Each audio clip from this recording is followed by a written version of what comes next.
Sawdudes. Ever since I made an updated Severance Enclosure build, I've been obsessed with finishers. So today's build is another one, this time for Void Warlocks, a class that I haven't covered much. We will be using Felwinter's Helm to make our finishers weaken enemies around us and enhance our AoE damage abilities. Since we are on the Void subclass, finishers will make us invisible and make nearby enemies volatile. We're going to be better ninjas than hunters at this point and with better fatalities too. And of course, we will be insanely hard to kill because of Devour and damage resist sources. Let's get started. The super could be either Nova Bomb Cataclysm or Vortex. Cataclysm tracks targets, does slightly more damage, and releases Seekers upon detonation. Vortex does a little less damage, but leaves a large Vortex AoE after detonation, which is great for holding down areas. Use what's comfortable for you. I chose to go with Healing Rift for the extra safety and on-demand healing. The only melee we can use is Pocket Singularity, which pushes targets away and makes them volatile. There are two choices for the grenade ability. Magnetic will be enhanced by one of our aspects later on to become a short-range blast that applies volatile to enemies. Vortex is self-explanatory for being a damage over time crowd control tool that also gets enhanced.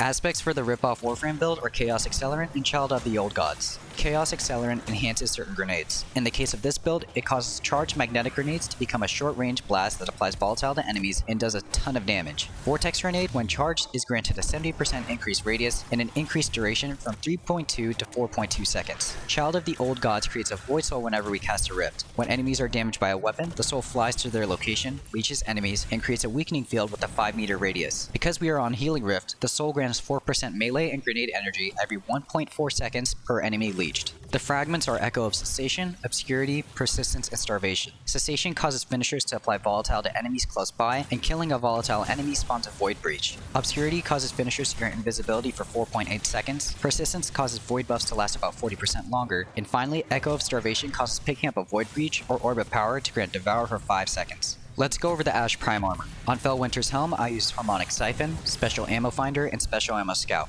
For the gauntlets, I went with Grenade Kickstart, Bolstering Detonation, and Firepower. The chestplate had melee damage resistance and 2 variable resistance mods. You can switch one of them out for Harmonic Reserves if you want more ammo. On the boots, I chose to go with Insulation, Absolution, and Innervation. And on the bond was Bomber, Powerful Attraction, and Proximity Ward. Since we'll be operating in close range, get Resilience maxed out. After that, chase after Discipline and Recovery. Discipline lowers our grenade cooldown, and Recovery lowers the Rift cooldown for more Void Souls.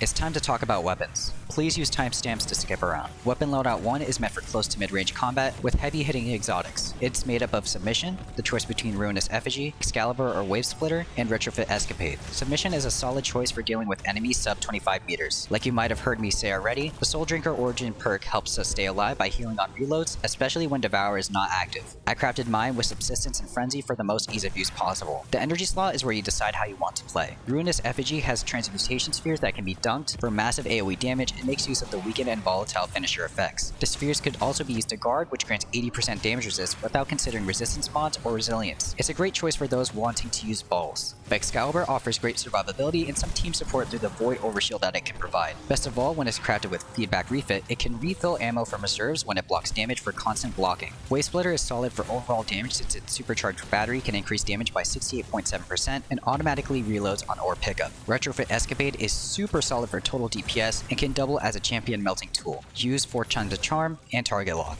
Weapon Loadout 2 uses Rufus's Fury, Nessa's Oblation, and Hard Shadow. Rufus's Fury can be crafted with Demolitionist and Hatchling for easy ad clear and grenade regen. You could also craft it with Rewind Rounds and Target Lock for a very easy point and click experience. Nessa's Oblation is a solid weapon for special DPS and complements a close range engagement distance. One role that might interest you is Repulsor Brace and Z-Stabilizing Rounds, which can provide extra survivability and ad clear in one package. You could also go with Reconstruction and Vorpal for easy boss DPS whenever it's required. Hard Shadow plays into the invisibility aspect of this build. Heavy attacks made with full sword energy make us invisible and fire exploding void projectiles. While invisible, there's a 25% increase in damage, which lingers for 2.5 seconds after invisibility ends. Weapon Loadout 3 makes use of Heritage, either Graviton Lance or Le Monarch, and Commemoration. Heritage is a great slug shotgun, which does 15% more damage due to it being a kinetic weapon. Also, it has a Bray Inheritance Origin trait for additional ability regen. There are a lot of good rolls you can get, but I prefer Assault Mag, Reconstruction, and Recombination. Graviton Lance is good for long-range ad clear, but you can make the same argument for Le Monarch. Both have AoE damage, but Le Monarch doesn't require kills to release a Poison Cloud, only perfect draw crits. Use what fits you. Finally, Commemoration works well as boss DPS, but is really just meant to match the aesthetic of Heritage. It also has the Bray Inheritance trait and can be rolled with Reconstruction and Killing Tally for convenient ad clear. Lastly, I'll go over the game loop. The main point of the build is to get enemies to a low enough point to initiate a finisher, use weapons to single out units, and finish them to apply weaken and volatile to the crowd and go invisible. While invisible, move to another location with cover or find another vulnerable enemy and repeat the process. Whenever possible, use your rift to create a void soul and send it to another group so that they are weakened and for the additional melee and grenade regen. Due to powerful attraction, rift activations will also pull in orbs, activating Devour and completing the loop. Rinse and repeat.